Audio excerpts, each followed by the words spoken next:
Hai para pecinta bola, selamat datang di saluran kami. Di sini kami membahas berita bola terbaru atau berita bola terbaru hari ini. Tidak usah berlama-lama, ayo ke inti videonya.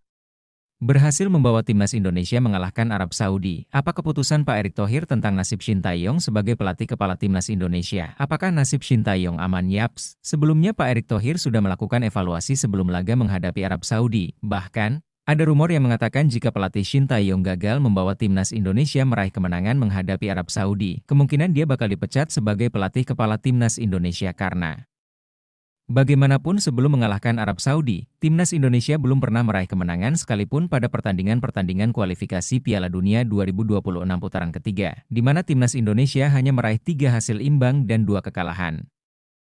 Jadi wajar saja nasib Shin Tae-yong terancam sebagai pelatih kepala timnas Indonesia. Namun, kini Pak Erick Thohir malah membongkar masa depan Shin Tae-yong setelah timnas Indonesia mengalahkan Arab Saudi. Begini kata Pak Ketum PSSI itu, jadi tetap evaluasi. Tadi saya bilang kita semua evaluasi termasuk pelatih Shin Tae-yong, ucap Pak Erick Thohir. Ya semua kan kita harus pastikan. Kita ada waktu sampai Maret. Jadi ya kita harus benar-benar hitung bagaimana kondisi pemain, apakah ada yang cedera atau tidak. Karena ingat Januari itu ada transfer window, jadi beberapa pemain kita pasti ada yang hal-hal yang harus perhatikan. Selain itu, saya juga selalu bilang kita harus punya 2x11 pemain, jelas Pak Erick Thohir. Presiden Prabowo beri pujian kepada anak asuh pelatih Shin Tae-yong. Seperti kita tahu timnas Indonesia akhirnya berhasil meraih kemenangan pertama pada kualifikasi Piala Dunia 2026 zona Asia saat berhadapan dengan Arab Saudi. Setelah pada laga-laga sebelumnya timnas Indonesia hanya meraih hasil seri dan kalah.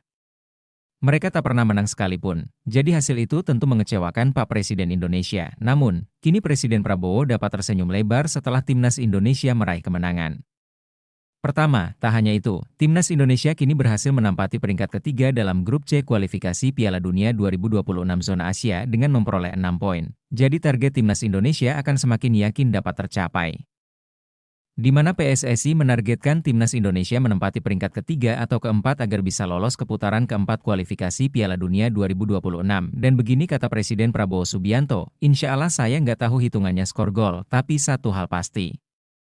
Terima kasih. Timnas menang, ucap Pak Presiden di Base Area du Galon, Rio de Janeiro. Iya terima kasih, tim nasional luar biasa, kata Presiden Prabowo. Tak kaget Pak Prabowo sampai memberi timnas Indonesia pujian, karena Arab Saudi merupakan salah satu tim langganan Piala Dunia, dan timnas Indonesia bisa mengalahkan mereka. Bagaimana menurut kalian guys? Tulis pendapat kalian di bawah ya.